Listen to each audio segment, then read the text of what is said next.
Zalim nama jelema nu dagang teu make aturan-aturan Al-Qur'an online online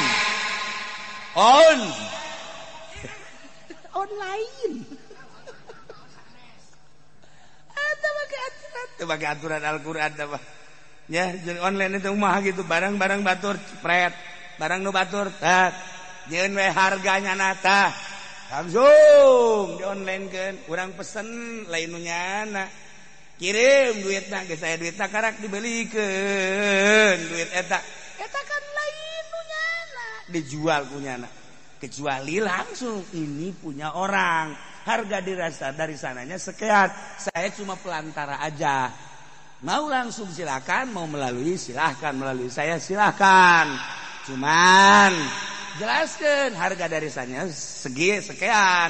Jadi kalau melalui saya, taruhlah saya kasih atuh buat ongkos-ongkos pulsa. Ya, eta halal bos itu mah. Eta tina segi manajna adapun barangna kudu dijelaskan deh keaslian model kos kitu dan lain sebagainya. Online eta mas meragukan. Kuari mah kiai nu dagang online. Nu boga showroom HP kiai, nu online nage kiai, nu ngajakan nage kiai, anu ngajakan narakan nage kiai. Kiai. Lain padu-padu sia. Wa taqdilana biha jami'a ma natlubuhu minal hajat. Wa tarfa'una biha indaka 'ala darajat. Hayang ya jelema nu pangzalim-zalimna mah jelema anu dijieunna ku Allah tapi nyembahna lain ka Allah pangzalim. Sakali dia bekadenge kucilisia jelema nu pangzalim-zalim nama jelema nu dijieun ku Allah tapi nyembahna ka bayu ka kayu tapi nyembahna ka batu eta nu pangzalim nyembah ka kayu ka batu bahkan geus jelas aya deui nu nyembah ka jabatan eta jelema nu pangzalim-zalim nama jelema anu boga sesembahana jabatan nupang zalim nama jelema nu boga sesembahanana teh harta meme hudang geus kitung duit meme hudang heh nyana mah nyana ye mun keur hees dibere duit dihitung bari peureum eta jelema tolol eta komo hudang mah kan kulator geus hari geus poho ka salat poho ka zakat poho ka segala rupa upang zalim nama jelema nu mangeranan salian Allah boga tekad nage urang lamun teu boga ijazah mah teu hese dahar maca dua kalimat syahadat please ya emang ijazah nu mere dahar tuh urang lamun teu boga jabatan mah teu kumaha jabatan pake tatanggelan ku manehanana jabatan cing tahta pake tatanggelan eta mun hayang nyaho ka jelema nu pangzalim-zalimna tah jelema anu diciptakeun ku Allah nyembah lain ka Allah nyembahna ka patung nyembahna ka kayu nyembahna ka batu nyembahna ka jabatan nyembahna ka harta nyembah ka salian ti Allah boga rarasaan bahwa eta teh boga kakuatan rarasaan teh harta boga kakuatan rarasaan teh dunia boga kakuatan rarasaan teh jabatan boga kakuatan asa aing sagala rupana boga kekuatan patung boga kekuatan harta ka keris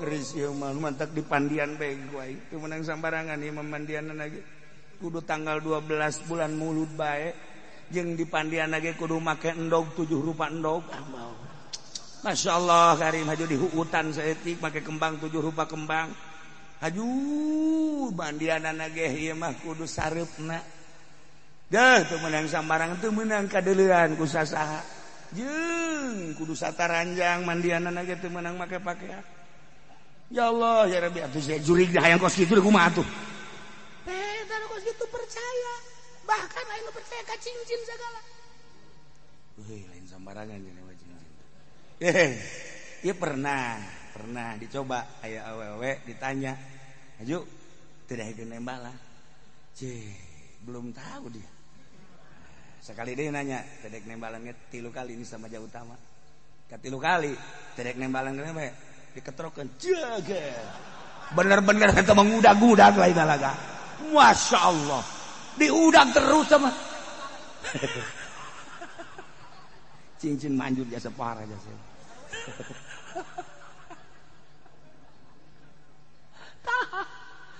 Laulaya jaho. Cak Kangjeng Nabi langsung ti Gusti Allah. Faman azamu. Mal aya jelema nu leuwih zalim mimban iftara 'ala Allahi kadziba. Tibatan jelema anu ngabohkeun ka Allah. Pajar teh aya pangeran salian ti Allah. Padahal mah pangeran teh panu nyieun langit bumi katut eusina. Allah lah. Anu urang kuari dihirupan ku Allah, sakedeung deui urang dimaotan ku Allah, bakal menghadap ka Gusti Allah. Kunaon nyieun sesembahan salian ti Allah? Katung, kayu, batu, dunia, jabatan, cincin, segala keris dan lain sebagainya. Cenah kiai, aya tapan para wali mau keris. Hayu kumaha? Lain neangan kerisna datang sorangan. Henteu percaya ka keris. Sakumaha Kangjeng Nabi Musa alaihissalam diberi tongkat. Emang hayang Kangjeng Nabi? Henteu. Diberi tongkat sebagai tanda kewalian. Kangjeng Nabi Musa sebagai tanda kerasulan. Sebab di dialah engke bakal timbul wahyu-wahyu Allah. Kumaha sakahayang? Ti Allah. Apa percaya karena tongkat? Itu ka Allah. Jadi orang kuari lamun boga keris pasti masalah. Ngan gosok di pandian. Kalau di pandian atuh keris di pandian aya numpungan teu mandi. Teu kira-kira. Masya Allah. Tah ulah, geus bagus banget ulah. Geus bagus banget ulah kos itu kos. Aing tapa cenah teh waduh di kuburan eta ngarep-ngarep datang keris teu datang keneh bae. Sugan aya batu atuh nu ragag jaeuh. Heran aing padahal geus 40 pepotur peuting, sugan aya batu atuh bebeja ka urang tek ragag gitu batu buade gitu. Langsung ka huluna habek. Padahal napaan nu kos kitu. Tapak mah lain kos kitu, tapak mah ye. Nu tatadina urang can ngaji teu daek salat barang ngaji urang tapa hasil tapa urang jadi daek salat eta hasil tapa tanggal nu tadina urang teu daek berjamaah hasil ngaji tapa 2 jam tapa teh diuk itu keur tapa ngaranna itu bari ngawudukeun tadi saya tah hasil tapa na teh haju hayang berjamaah eta tapan hebat. Anu tatadina urang teu hayang sodaqoh barang mantes tapa daek sodaqoh. Nu tatadina urang takabur barang urang ngaji jadi tawadu. Eta hasil tapa ngaranna. Terus kabelah dieuna cenah bejana Kangjeng Nabi maluhur teuing meureun nyarita Kangjeng Nabi mah para wali we atuh ieu teu penting teh mentang mata nya mah tarasare tafakur ibadah ka Gusti aing nurutan ti penting teh salat atau maca sholawat eta hasil ngaji aya hasilna nu kos ieu mah lain keur mondok mah tawadu barang jadi kiai takabur itu bisa ditanya ku masyarakat tadi nama aja keur susah mah nya teh tawadu barang boga mobil kacana ge nutup nya hideung nih kacana Masya Allah kali jadi berubah barang jadi kiai teh tadi nama kerjaan norekat mah itu jelema teh buat tawadu barang norekat kuari teh jadi takabur. Kok jadi kos gitu sih? Tadi nama kerjaan norekat mah itu bagus jelema teh. Tapi kuarina, aing liwat terek nanya, ahli Allah saya mun hayang nyawa kawali aing cek masyarakat kok jadi tolol gitu.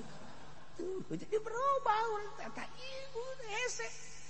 Kuduna makan hai torekat mah ulah nyaritakeun bisa hiberna ulah nyaritakeun nyaho ka alam gaibna ulah nyaritakeun soal kos kituna berubah jadi hebat ibadahna berubah jadi bager tiis eta kan mun aya di lembur kehadiran manehanana tiis eta bener-bener ahli thariqah ahli Allah tapi lamun kehadiran seseorang kemudian hareudang jeung ieu ribut jeung ieu boga masalah atuh lain ahli Allah nu kos kitu mah ahli nafsu mah tinggal dicirikan gitu bae eta mah. Ayo di lembur tuh, bah, zikirna ge moal di wadenge ka mana-mana. La ilaha illallah. Woi. Ieu mah guru tarekat maning di rantai tuh. Ieu kan cenah zikir, atuh zikir teh sia bae heulana ulah ngajakan batur ieu tah tetangga aing jadi huntu goblok.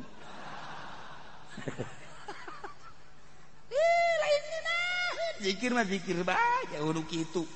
Ja abuya kurang kumaha luhurna ja teu kadengekeun aya fitnah. Ja aba ucu dicaringin kurang kumaha luhurna ja teu aya fitnah.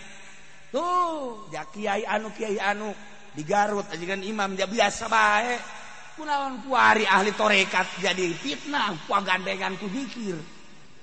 Oh, eta tetangga nu kieu bae ngomongna. Aing masal malam Jumat baca nyilip yai, kumaha zikir buandeng. Atuh milu bae teu hayang aing. Jelema ge jakos kitu cenah. Ih, atuh mamang meureun nu salah. Nyana nu salah.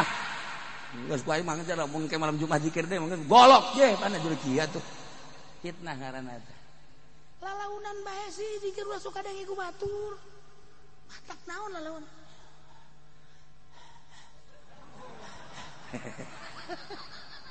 Kan kita tetangga teh kaget.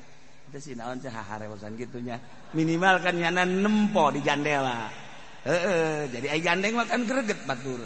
Ai kitu mah haharewosan kan aing penasaran naon nu diwirid sih kan gitu kan. Nyana ke nurutan di imah. Tanyakan ku pamajikan, "Kak, eta naon urang?" Jaki kituan.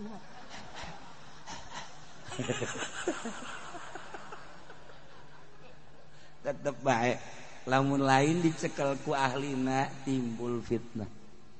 Lamun lain dicekel ku ahlina timbul fitnah. DPR lantaran kuari nu nyekel tahta DPR lain ahlina. Encan marejehna jadi DPR, jadi fitnah di masyarakat. Bae lama jadi DPR teh rapi. Komo petilu mah beuh kan ngaraji ka dieu ka Abah. Zaman Haji Said almarhum zaman Abah Haji Suud di dieu. Paminggu teh DPR teh marake kopiah, marake batik, mawa kitab DPR petilu. Bu di Tangerang lamun aya petilu teu make kopiah dicerekan ku nya. Ini partai Islam, bari ngebohong-ngebohong. Jangan makan sedep kan. Kuari mah DPR teh ya Karim, ya Karim, ya Karim, ya Karim, ya Karim, ya Karim. Tuh kan. Ieu mah keur carita mangga bae teh mah haknya na. Ngan deuk kumaha percayana urang ka DPR. Sebab dicekel lain ku ahlina. Eta keur carita di negara. Terus kaluhurna sabodo sia teh mah terusna aing mah ngan poster doang.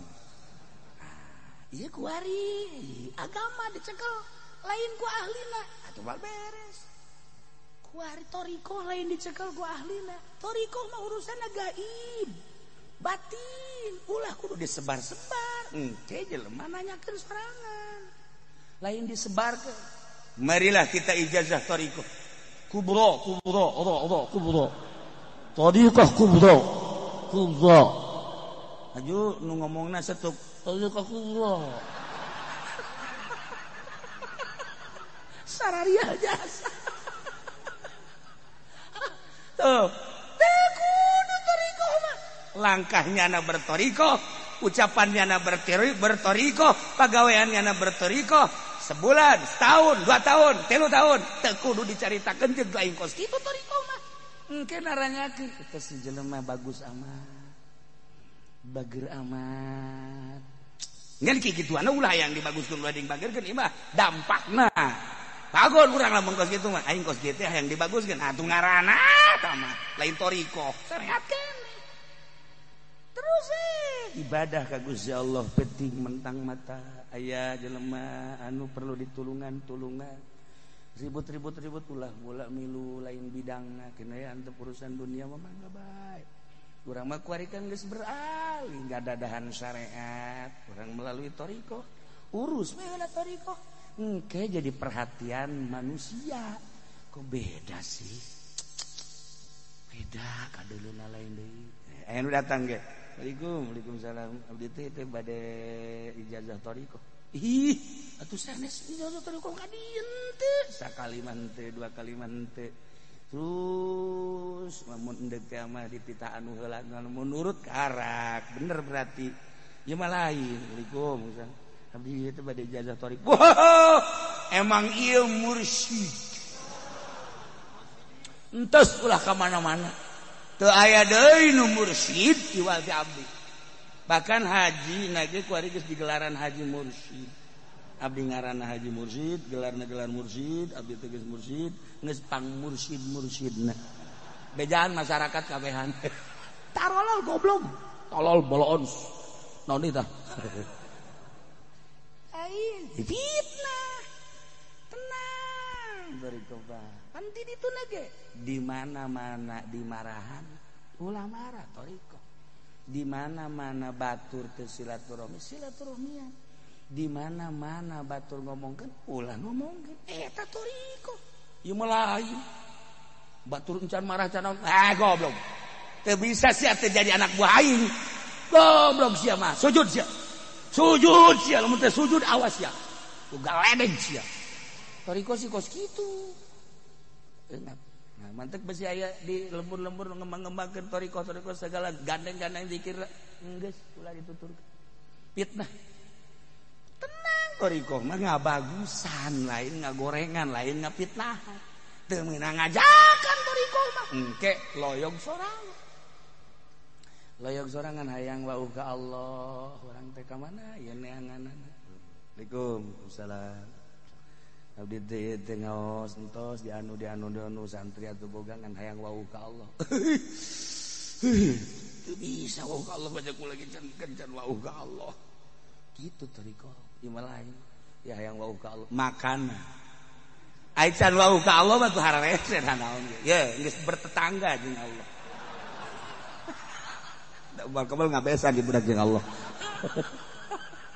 Itu sial kan kuari thariqah. Aduh ya Allah ya Rabbi. Eueuh digelar-gelar kos itu teh aya thariqah mah batin. Geus batin deui. Deuleu guru-guru urang nu bara heula. Engke gerak kanyahoan thariqah mah masyaallah karim. Can gerak. Gerak teh kanyahoan atuh hese teh bab thariqah mah urusan batin. Henteu kudu dipang-pang silsilah. Ieu budang ti anu teh juru mursyid pendi segala.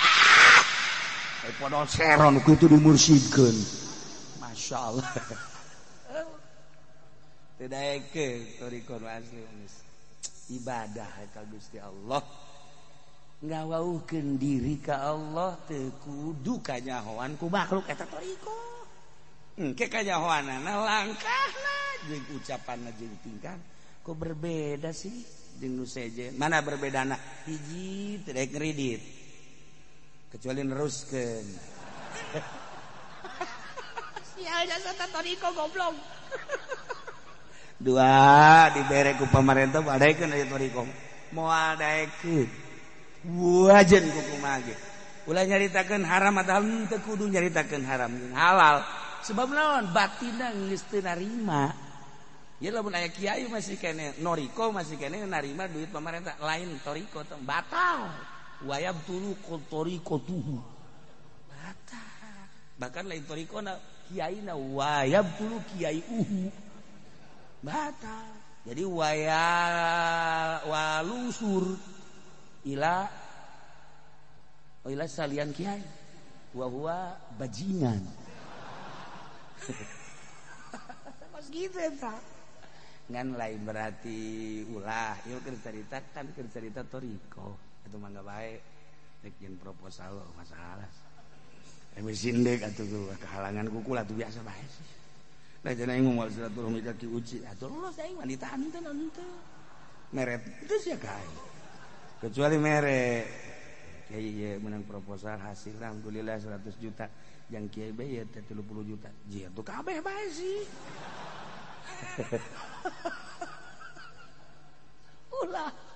Tah ieu keur carita sanu leuwih zalim moal aya salam dunia di masyrik tepi ka magrib nu leuwih zalim batan jelema anu nyin kabohongan ka Gusti Allah dengan ngabangsakeun syirik ka Gusti Allah ya ne nyen sesembahan tina kayu nyen sesembahan tina batu selain eta ge nyana masih kene nyen sesembahan nu lain eta lah nu paling zalim au kadzdzaba bi ayati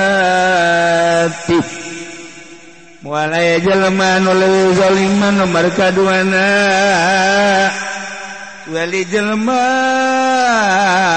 tibatan jelema kitu nu ngabohongkeun ka ayat Allah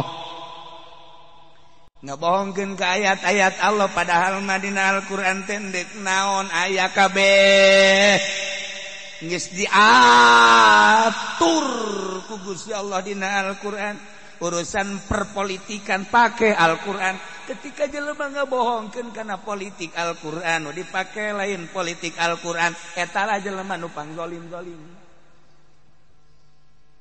carita perekonomian kurang kumaha dina Al-Qur'an nek nyaritakeun langsung tina Al-Qur'an asal bisa terjemahkan ku Kangjeng Nabi melalui hadisna diterjemahkan melalui ijma ulama hayang sabaraha juz kitabna nyaritakeun tentang perekonomian yakni muamalah nah geus aya dina Al-Qur'anul Karim tuari teu make kana aturan Al-Qur'an mun hayang jauh pang jelema-jelema puang zolim-zolimna tah di haji kudu make aturan Al-Qur'an tah bos kudu make kana aturan Al-Qur'an tah jawara kudu make kana aturan Al-Qur'an tah yai kudu make kana aturan Al-Qur'an pokona mah jelema kabeh kudu make aturan Al-Qur'an dina bab muamalana eta jelema pang zolim-zolim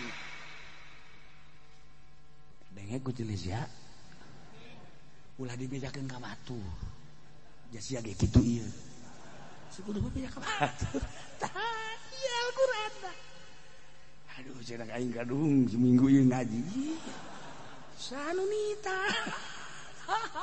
kadzdzaba bi ayat mun hayang ya jelema na pang zalim-zalimna mah jelema anu dagang karung teu make aturan Al-Qur'an nokot di pabrik dengan cara nyogok pang zalim-zalimna ulah neuleuh ka dieu tenang wae tenang pang zalim-zalimna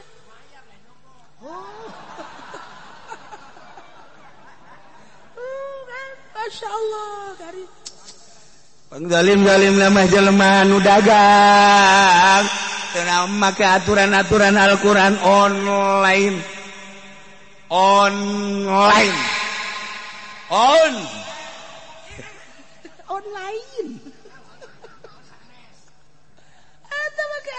teu make aturan Al-Qur'an mah nya jeung online itu mah gitu barang-barang batur pret barang nu batur tat nyeun we harganya nata langsung di online kan urang pesen lain nu nyana kirim duitna geus aya duitna karak dibelikeun duit eta kan lain nu nyana dijual punyana kecuali langsung ini punya orang harga dirasa dari sananya sekian saya cuma pelantara aja mau langsung silakan mau melalui silahkan melalui saya silahkan cuman jelaskan harga dari sana sekian. Jadi kalau melalui saya, taruhlah saya kasih atuh buat ongkos pulsa. Ya, eta halal bos gitu mah. Eta tina segi manajemen adapun barangna kudu dijelaskan deh keaslian model kos kitu dan lain sebagainya. Online eta masih meragukan. Kuari mah kiai nu dagang online. Nu boga showroom HP kiai, nu online nage kiai, nu ngajakan nage kiai, anu ngajakan narakan nage kiai. Kiai. Lain padu sia.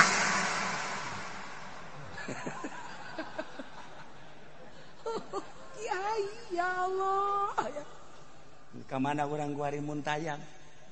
Sik Imam Jalaluddin Rumi mah ketika seorang bayi lahir ke dunia, seorang bayi mencari ibunya dan hafal betul bayi itu tentang rabaan ibunya. Mengharapkannya hanya cuma susu ASI.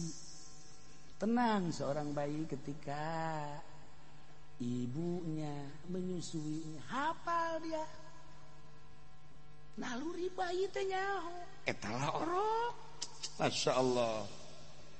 Gede saeutik kebutuhanana geus lain susu, tapi kuari mah roti. Dibere jelema umurna 5 tahun kita nyusu ka indungna moal da itu. Umur 5 tahun, ya, ceng nyusu ya, ceng susu malum ampun. Tapi lamun geus kolot di kos Haji Pendi, hayangna nyusu bae. Tawa sial deh, tawa orang goblok, tawa. Tawa teh dititake, aya jahe ge main toel-toel bae. Nyusu dong, goblok kan.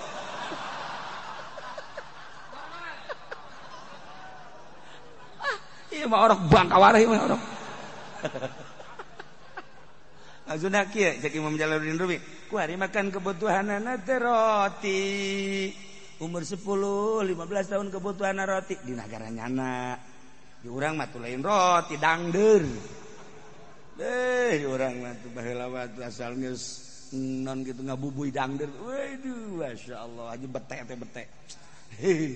Urang ada ge bete teh asana ieu nya naon karena mun dikak bulu bete. Iwa dangdeur tolol. Tah, kuari kebutuhan beda. Nah, ketika jelema keur orok dibere roti, terus bae dijejel-jejel roti, paeh ku roti. Cek Imam Jalaluddin Rumi. Kitu kene jelema nu dewasa dikeuseuh-keuseuhkeun ditanya suka indungna, emang teu beukieun. Geus teu beukieun dipaksakan bisa paeh ku susu. Ya teu betaheun aletahna geus lain deui. Nah, Allah nyieun seperti eta. Kebutuhan-kebutuhan pribadi teh geus ditendeunan ku Gusti Allah. Letik butuhna susu, can butuh kana roti. Gede saeutik hayang roti tapi ulah loba teuing. Ketika dibere roti atawa cawa Ambon sok bade kieu paeh ku cawa Ambon. Orok dibere cawa Ambon sok bade kieu teh. Ayo si ada lalap-lalap. Heuy, hadahar pabetere lintu. Ayo betere lintu. Dah. Eta kolot budak di pokok situ. Ngaji ge sarua, orang cak Imam Jalaluddin ngaji. Ngaji ge sarua ari nu ngajina orok mah ulah jero teuing lantaran engke kadituna sakumaha orok mabok roti. Iya bangsa marabok yang mabok ngaji ya. Jadi kos kieu. Iya cak kula mah mabok ngaji sia teh mah. Ngaji kan milu bae jeung kula terus bae malam salah samiluan Jumat Minggu milu bae. Ngan bangonna kos nu langleng teh.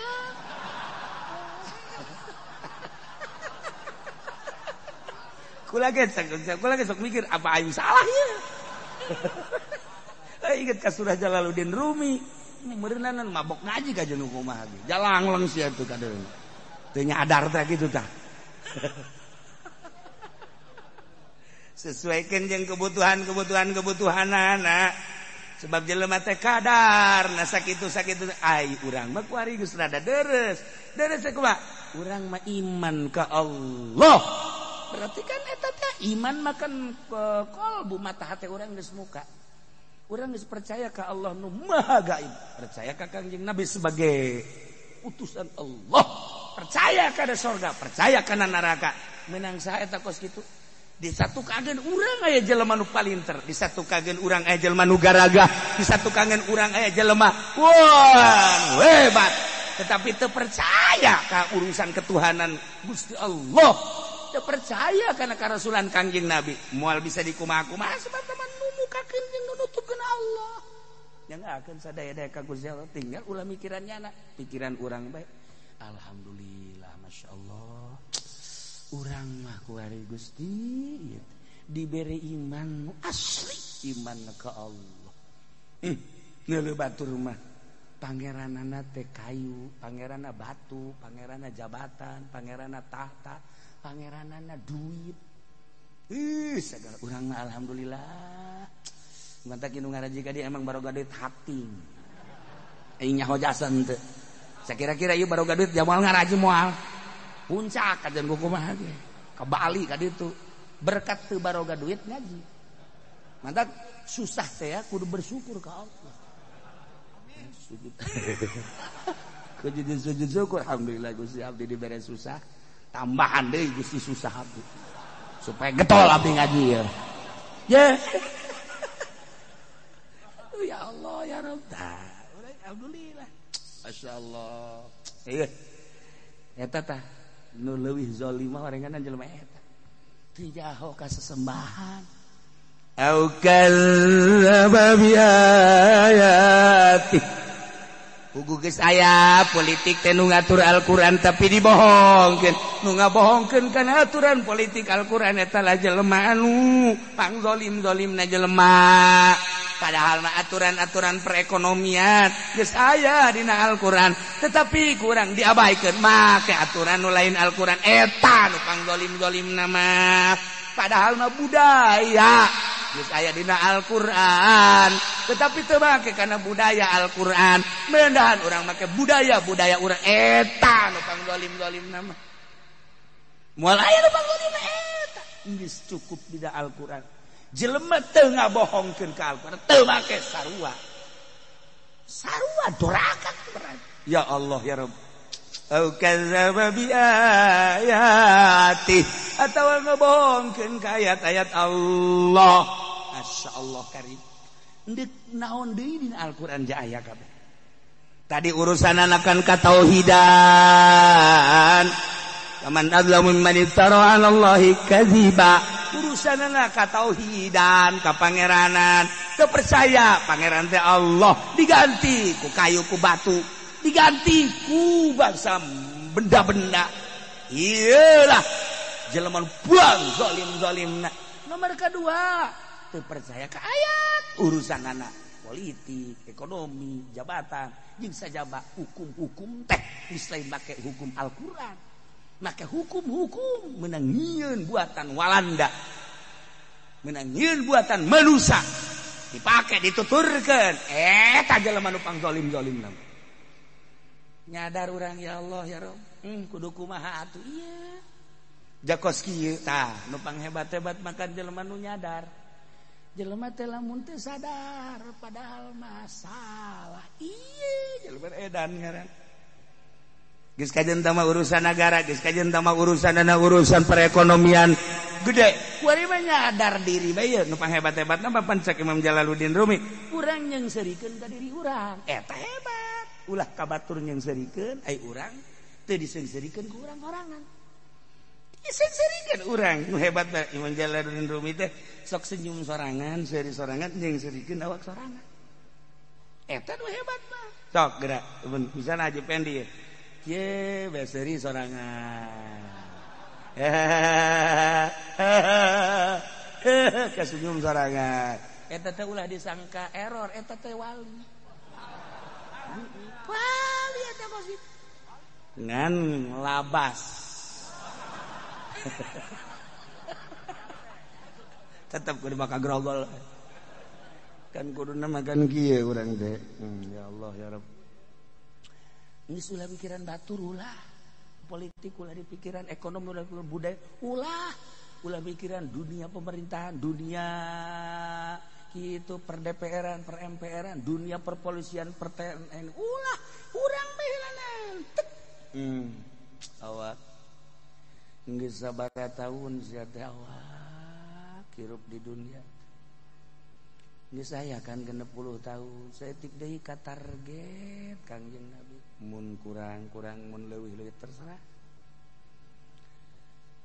Geus loba babaturan sia awak anu geus barali ka alam barzah. Jadi gagah-gagah ge tetep bae sia teh bakal bae tetep bae. Gajeun ku kumaha ge eta teh pasti jasa. Aju ieu kuari neuleuh sia awak. Kuduna makan geus lantip ibadah ka Gusti Allah umur sakieu. Geus ulah aya kegiatan-kegiatan urusan-urusan bangsa nu teu paruguh. Geus wajar sia teh ngadeuketkeun diri ka Gusti Allah. Geus ulah loba kegiatan da geus kolot. Meureun dahar sanajan teu puasa ge nya etika pake ulah jukrang-jakrem teh nya geus kolot ieu. geus atur meureun waktu teh jam 7 jam 8 ka masjid salat duha. Terus kabelah dieuna meureun mantep salat duha teh meureun sajuz bae mah maca Quran atau maca sholawat pantes awak sia kos kitu tah. Engke terus berjamaah memeh zuhur teh minimal saparapat jam deui ka jam 12 geus aya di masjid kadanan sajam deui mah atau setengah jam pantes ya awak. Kitu kene asar kumaha magrib setengah jam deui saparapat jam deui geus aya di masjid ku pantes ya awak. Geus di magrib mah tulah balik ka isya. Tungguan naon matak naon dimaca-maca sholawat atau zikir maca Quran geus mah geus kolot ulah ibrag-ibragan sareng nu ngarora. Geus beres salat isya, geus beres witirna karak sia balik ka imah geus ulah loba omong brek langsung sare. Jeung geus kolot ieu maksudna engke jam 1 hudang deui. Eta bae ngamalkeun ayat suci Al-Qur'an wa minal laili fatahajjad bihi nafilatan laka asa. Nah, geus itu ulah ngan sakadar dongengna bae teh tahajud teh 2 rakaat atau 4 rakaat. Terus neuk sare deui saeutik sare deui ke hudang-hudang subuh. Kitu sia awak pantes lamun kos kitu jaga kolot. Hari masa balikna ajuk ieu heuh sia kuduna makan kitu tawak aja. Tapi sia isuk-isuk ajuk kadeuna sia mah tuh mutak-metak kos karan itu keneh bae. Jeung serikeun awak urang tolol sia awak goblok. Sia awak goblok tolol. Batur bagus saya di masjid zuhur teh atuh sia masih kene main catur kan. Sia awak goblok tolol di kampak sia gua. Bari mawa kampak leutik urang kan. Sia awak goblok tolol.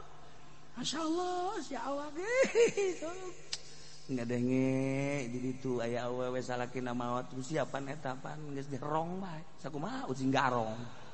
Masyaallah waras 3-7 lagi geus teu diondang deui datang bae ka ditu teh horenganan lain deuk lahlil sama deuk ngintip bae baru ka ditu matang puluh lagi geus ditanyakeun iraha matang puluh jaka tatangga mah nu pae teh tilok ngomong geus kitu horenganan aya harongan deui takan seung-seurikeun awak sia awak goblok tolol tira gaji sia ku nyawa kuduna makan jeung seurikeun awak sorangan batur jujur kuduna mah seserian teh sia awak ai batur bisa jujur ai sia teh bisa jujur kunaon sia ke batur ka surga sia ka neraka tah kudu bisa kitu tah hirup teh tah di sekolot mah sebenarnya mah kos kitu insyaallah batur mah bisa ngaji gitu ai sia teu daek ngaji sakalina sia mah ngaji teh ka ditu ditihang bae maksudna lawan abeh nyalande bae gitu aya nu teu ditihang ge tapi pan kos kitu tah mah tah lain ngaji tah mah kos kitu mah setor beungeut bae abeh pajar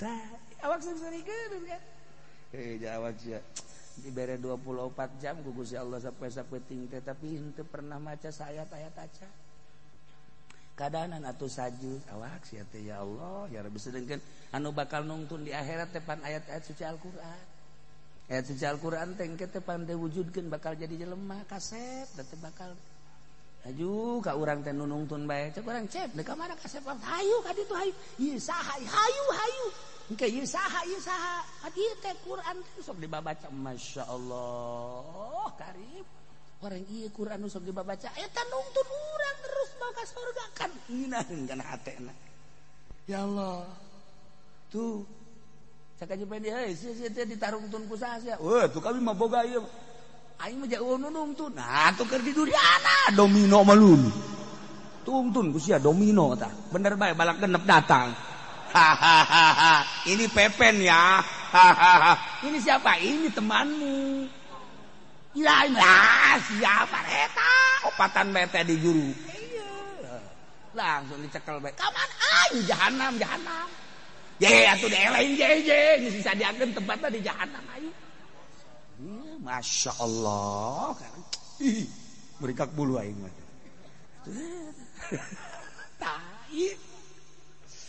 sebab tadi di dunia nagara bi ayati kita tuh kurang kuari pilih-pilih besi urang jadi pedagang sing hade besi urang jadi pemborong sing hade besi urang jadi petani sing hade ulah datang ka asup ka ayat ieu jelema nu pangzalim nama moal aya nu pangzalim nama kadzdzaba bi ayati jelema anu ngabohongkeun ka ayat-ayat Allah eta teh innahu la yuflihul mujrimun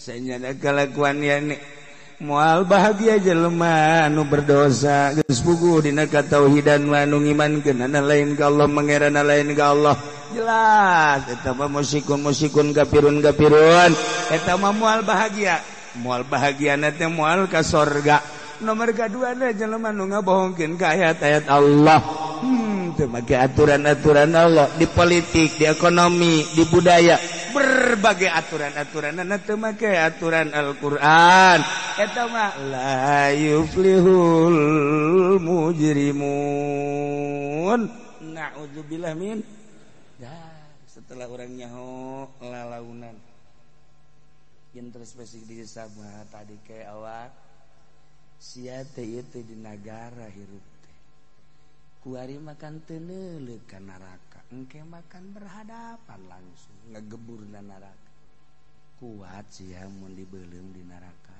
tanya awak sia teh ieu teh pejabat haju aturan dina nagarana ieu sia teu make aturan-aturan terserah bejakeun ka awak jing gambarkeun ku mata hate alam akhirat tentang hudang ti kubur giring ka masyar timbang amal ngejembat di jembatan Shiratal Mustaqim ketika batur lalumpatan menuju surga nu hibar nu lompat haju urang tinggalin boro-boro di akhirat menuju surga cacak-cacak urang dek berangkat ka tanah suci bae ge ka tanah suci batur berangkat urang teh sedihna luar biasa ketika datang ka jidah batur geus diangkut ka Mekah urang tinggalin sedihna luar biasa ieu kakarake kos kitu kasedihan urang ketika babaturan urang anu sebaya jeung urang geus kararawin geus boga anak urang angel bae deui eta ge sarua bae awak sieu ku nas-nas teh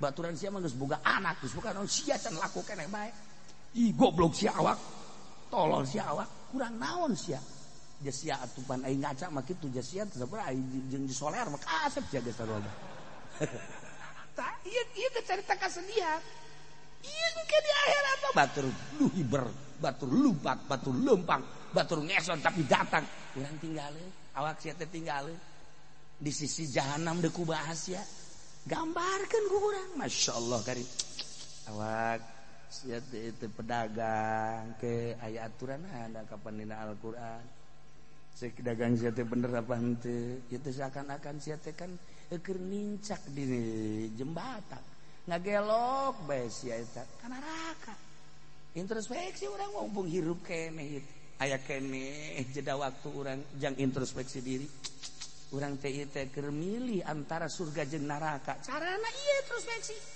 nah eta nu paling hebat bang urang ibadah nu paling hebat cek Imam Jalaluddin Rumi cek Syekh Abdul Qadir Rajab cek para aulia Allah eta introspeksi tafakur mun bahasa urang sia awak napa kurang diri sia awak jeung sedikit diri eta puguh sia teh lain kiai kok hayang di kiai-kiai seserian awak urang awak aing di kiai-kiai ku batur padahal lain kiai modok teu naon teh berarti akan awak aing tolol kan aju ka batur teh cium tangan teh cium dong dibulak-balik bae eta geus jang modal jahanam geus aya di si eta dulu nanti survei diri Allah ya Rabb awak sia teh naon atuh ieu derajatna naon atuh kamulyaanna kok make jeung hayang dimulia-mulia ku batur si awak nanaonan si awak batur mah tawadu pinter aya di nyana tapi teu ngarasa pinter gagah aya di mana tapi teu ngarasa gawe sugih aya di mana tapi teu ngarasa sugih ibadah ka Allah sakitu hebat tapi ngarasa can bisa ibadah ku bisaan batur mah deh urang mah kakarek puasa Rajab bae ge budak di online-keun salah sia kieu ngomong tah ieu mah online bae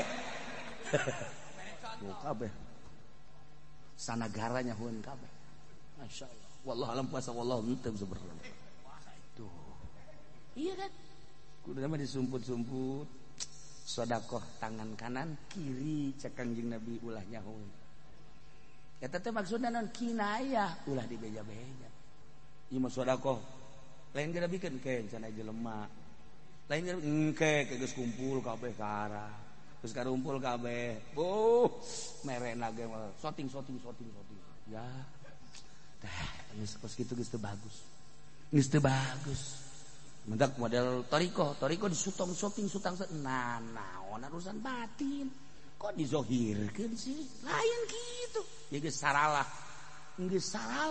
mentak hasilna kuari toriko teh dunia hasilna dunia takabur hasilna kuari jekrem hasilna kuari pemarah hasilna kuari sombong hasilna kuari ribut toriko teh kosi naon eta salah langkah jadi aya aturan-aturan ieu syariat kitu toriko engke kalau komo geus dibere hakikat urang dibere hakikat kan kabeh ge berhakikat ya urang mun nyaritakeun hakikat ieu teh kan tajalli Allah ya teh Allah Rahman Allah Rahim Allah aya di urang kabeh ieu teh keur tajalli ya urang boga tanaga ti Allah urang boga kersa ti Allah urang boga kicep ti Allah urang boga denge ti Allah urang boga tanaga ti Allah urang boga kahayang ti Allah atuh berarti kan ieu teh tajalli Allah asli nama ngan urang mah lantaran dihak di syariat teu meunang kos kitu ketika geus dibere mah urang ku Gusti Allah ya Allah ya Rabbi aing teh hiji teh jeung Allah orangana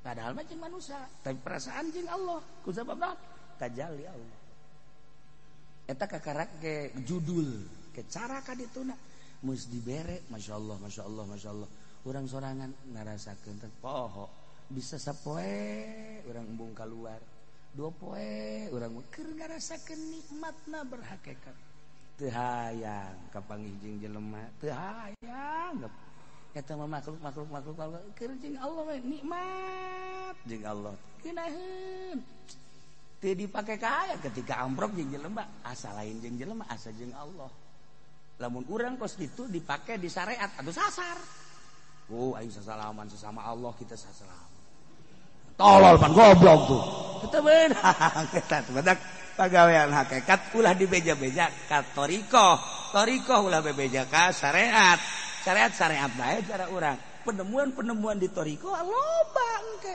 teu meunang ngaranna ge batin engke dibere rasa ieu rasa itu rasa ya Allah ya ulah dibejakeun kecuali keur ngabahas ikam misalna ihya misalna atawa dipatali jeung Al-Qur'an patali jeung eta tuh gitulah para jamaah kaum muslimin wal muslimat rahimakumullah jadi horenganan eueuh nu pangzolimna kecuali nu kafir jelema nu musyrik jelema nu murtad etalah pangzolimna jelema nu sesembahana lain Allah nomor kedua nu pangzolim mah jelema nu teu make kana ayat-ayat suci Al-Qur'anul Karim berpolitik, berekonomi, berbudaya dan lain sebagainya teu make aturan Al-Qur'an eta nu pangzolim nama menurut nu bogana Allah Subhanahu wa taala nu disampaikan ku Kangjeng Nabi Muhammad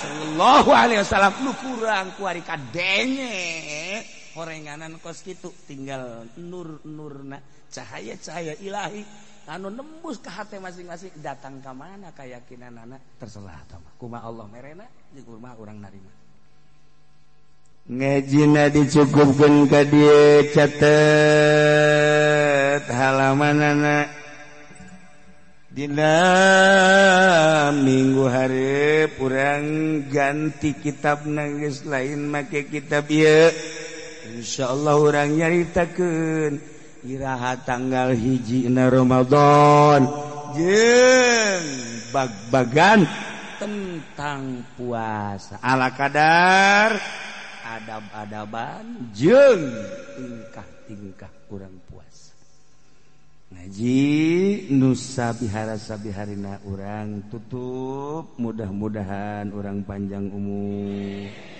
dibere sararehat dibere kararuat bisa ngalaksanakeun puasa urang ka Gusti Allah ngalaksanakeun zakat ngalaksanakeun tarawih ngalaksanakeun tahajud ngalaksanakeun sedekah jeung ibadah-ibadah nu lainna lain di Ramadan bae terus saterusna urang bisa ngalaksanakeun ibadah nu dimaksud hayang meraih ridho Allah Subhanahu wa taala.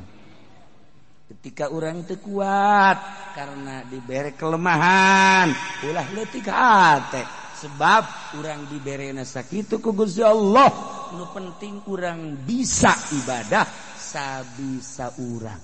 Ulah leutik hate jelema nu boga panyakit mah bener-bener teu kuat puasana kemudian dipaksakan bakal riweung ke diri sorangan salantaran mah asli mahna ulah puasa.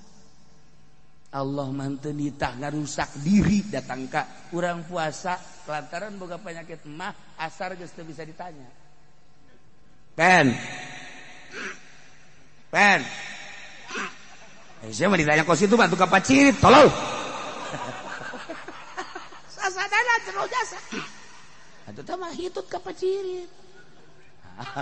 Itu puasa dan teu puasa bae. Pancena emah aja ya kuat wallahu alam ya. Ya sahaya nu nanya ya. Ye babaturan ya Haji Adang. Oh Haji Adang. Haji Adang mana ya. Ayo geus teu kuat ya geus kuat. Ye jam sabaraha cenah. Ye 2 jam deui. 2 jam deui. Ka mana? Ka magrib. Oh, sudah teh ka Bandung. Goblok kan. Teu kuat. Badi gula puasa. Geus la yukallifullahu nafsan illa wus. Teu kuat gering asli geringna. Mah ulah leutik hate aya ridho Allah di dinya. Datang ka mana kuatna? Di dinya aya ridho Allah. Jangan menang Allah kabeh. Ji, kadang-kadang nu puasa mah disiksa, anu teu puasa mah diganja.